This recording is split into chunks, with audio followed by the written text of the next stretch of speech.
Bonjour, dans cette vidéo, je vais vous montrer comment gérer les notifications sur l'iPhone 16e. Pour gérer les notifications, il y a beaucoup de choses que vous pouvez faire.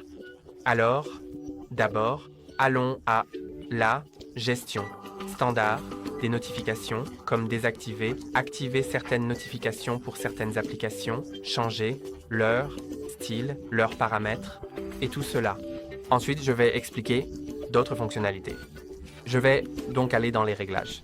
Et dans les réglages, nous pouvons simplement aller aux notifications. Et ensuite, vous pouvez voir comment les notifications seront affichées sur l'écran de verrouillage ainsi que dans le centre de notification. Parce que le centre de notification s'affiche lorsque vous faites glisser vers le bas depuis le coin supérieur gauche de votre écran. C'est ici que seront les notifications. Et ce centre de notification ressemble à votre écran de verrouillage. Et vous? Choisissez si cela sera affiché sous forme de nombre. En bas, vous verrez combien de notifications vous avez soit en pile, soit en liste. Et vous pouvez, même si c'est réglé sur un certain mode, alors vous pouvez toujours le changer en glissant vers le haut ou vers le bas sur votre écran de verrouillage. Donc, par exemple, si c'est en pile et que vous glissez vers le bas, alors cela passera en nombre, et si c'est en pile et que vous glissez vers le haut, cela passera en liste. Ensuite, vous pouvez également définir un résumé programmé et si vous l'activez, vous pouvez cliquer sur Continuer, configurer les applis pour votre résumé. Donc, je vais configurer FaceTime, les messages et le téléphone, puis ajouter ces applications et sélectionner Quand. Le résumé sera donc, vous pouvez le régler pour, par exemple, que le résumé soit à 8 heures du matin et 18 heures. Ou autre chose. Bien sûr, vous pouvez le personnaliser et ensuite, lorsque vous l'activez, ce sera juste à ces heures précises. Il vous enverra une notification de votre résumé, des notifications collectées au cours, des dernières heures. Ensuite, vous pouvez également définir, afficher les aperçus et cela. Si réglé sur toujours, vous verrez l'aperçu de la notification, même si votre téléphone est verrouillé. Donc, si quelqu'un vous envoie un message et que votre téléphone est verrouillé, vous verrez toujours le contenu de ce message. Donc, personnellement, je préfère l'avoir activé lorsque déverrouillé pour ne le voir que lorsque je déverrouille mon téléphone. Ensuite, il y a le partage d'écran. Et si c'est réglé pour autoriser les notifications. Alors, lorsque vous partagez votre écran en utilisant SharePlay ou la duplication d'écran sur une TV ou votre ordinateur ailleurs, alors les notifications s'afficheront toujours à l'écran et si vous le désactivez, elles seront cachées pendant un moment. Vous pouvez ensuite voir les suggestions de Siri et lorsque vous l'activez ou le désactivez, Siri vous enverra des suggestions de certaines applications. Ensuite, ici, pour différentes applications, vous avez un style de notification différent. Et je vais d'abord désactiver le programme. Et ensuite, parce que si c'est réglé sur résumé programmé, alors je pense qu'il n'enverra pas les notifications justes. Tout le temps, mais seulement à l'heure du résumé.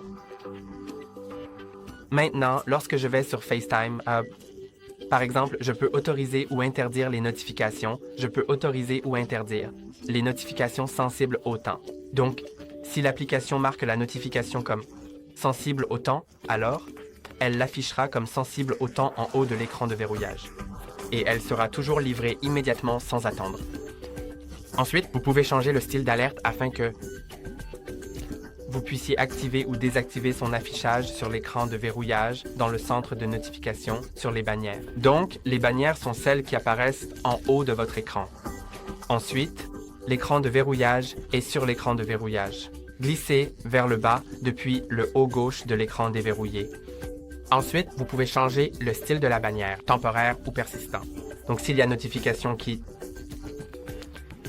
l'affiche ici. Si elle s'affiche sur une bannière, vous voulez vous assurer de toujours la lire. Ensuite, vous pouvez la régler sur persistant, ainsi la notification sera affichée jusqu'à ce que vous la fassiez glisser vers le haut.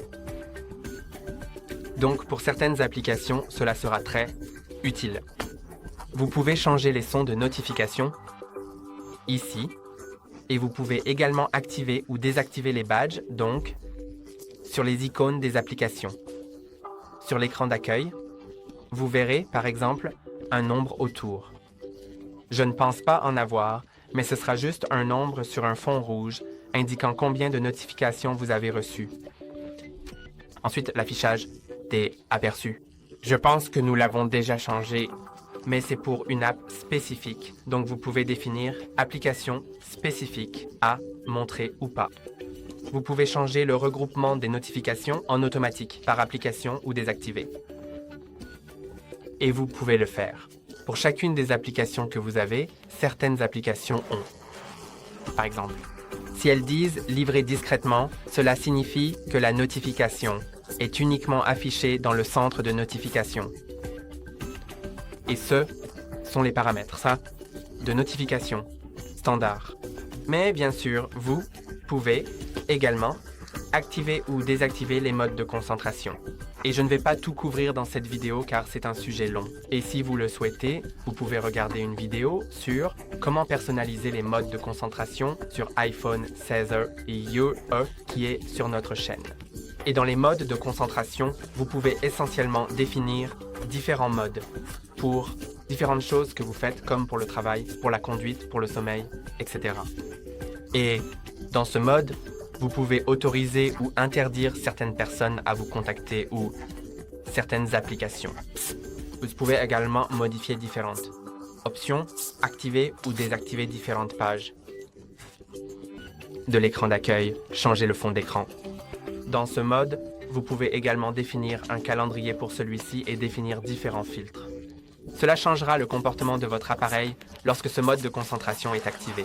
Par exemple, en activant le mode sombre, si vous êtes en mode sommeil par exemple, nous pouvons passer en mode sommeil. Ici, nous pouvons définir un calendrier et nous pouvons ajouter le filtre pour activer le mode sombre. Ensuite, vous pouvez également choisir les personnes et les applications qui seront autorisées même lorsque vous êtes en mode de concentration, sommeil. Et vraiment, Commander, regardez une autre vidéo sur les modes de concentration si ce sujet vous intéresse. Et tout pour ce jour. N'oubliez pas de liker et vous abonner. À la prochaine!